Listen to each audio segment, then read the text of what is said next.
వందే మాత్రం. నేను మీ journalist Navata. Welcome to R political. నేను ఒక వీడియో చూపిస్తా చూడండి. కనిపిస్తుంది కదా, భద్రతా బలగాలకు సంబంధించిన వెహికల్స్. సో స్క్రీన్ మీద చూడండి, ఇంకా క్లియర్గా కనిపిస్తుంది.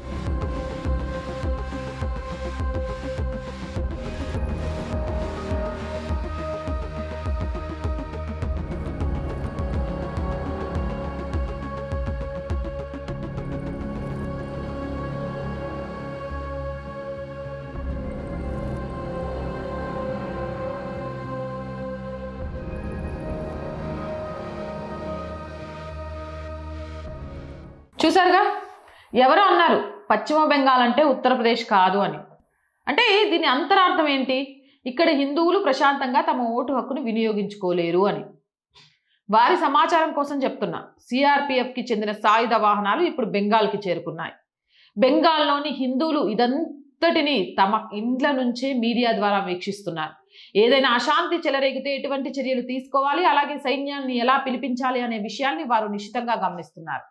ఇక 2021లో లోపించిన ఒక విషయం చెప్తా. సాయుధ వాహనాలు బెంగాల్లోకి ప్రవేశిస్తుండడంతో స్వేచ్ఛాయుత నిష్పక్షపాత ఎన్నికలపై లక్షలాది మంది ప్రజలు విశ్వాసం తిరిగి చిగురిస్తుంది. మాల్దా, ముర్షిదాబాద్ మరియు దక్షిణ 24 పరిగణాల్లో ప్రవేశిస్తున్న ప్రతి వాహనం కేవలం భద్రతను మాత్రమే కాకుండా ఈసారి ఏ బూత్ పర్యవేక్షణ లేకుండా ఉండదని, ఏ ఓటుకు రక్షణ లేకుండా పోదని హామీని కూడా తీసుకువస్తుంది. అమిత్ షాను చాణక్యుడు అని కీర్తించడంలో ఎటువంటి కారణం లేకపోలేదు. ఆర్టికల్ 370 రద్దు సమయంలో కూడా ఆయన పరిస్థితులను సరిగ్గా ఇదే రీతిలో సిద్ధం చేశారు. క్షేత్రస్థాయిలో 2,40,000 మంది బలగాలను మోహరించడంతో స్వేచ్ఛాయుతమైన మరియు నిష్పక్షపాత ఎన్నికల నిర్వహణ పట్ల సంకల్పం దృఢంగా నిలిచింది. ఇప్పుడు బెంగాల్ మారుతుంది. ఇప్పుడు ఒక సరికొత్త చరిత్ర లిఖించబడుతుంది. ఇప్పుడు మమతని గద్దెదించేందుకు సంబంధించిన సన్నాహాలు పూర్తయ్యాయి. రామరాజ్యం ఆవిర్భావం స్పష్టంగా అనుభూతికి వస్తుంది పశ్చిమ బెంగాల్లో. మీరేమంటారు? కామెంట్ చేయండి. అండ్ మోర్ వీడియోస్ కోసం రోజు చెప్తుందేనండి R group of channels, R voice, R political, R Samskriti, 3 మన channels. So please subscribe our channels. Content బాగుంది అనిపిస్తే లైక్ చేయండి, షేర్ చేయండి.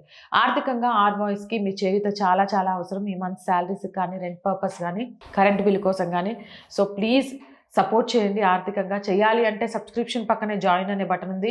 1 to 5 లెవెల్స్ ఉన్నాయి. ఏదో ఒక లెవెల్లో సపోర్ట్ చేయండి. లేదా స్క్రీన్ మీద గూగుల్ పే, ఫోన్పేతో పాటు అకౌంట్ డీటెయిల్స్ ఉన్నాయి. మీకు తోచిన సహాయాన్ని అందించవచ్చు. వ్యాపార ప్రకటనల కోసం 8328500576 నెంబర్ని సంప్రదించండి. జై హింద్, జై భారత్.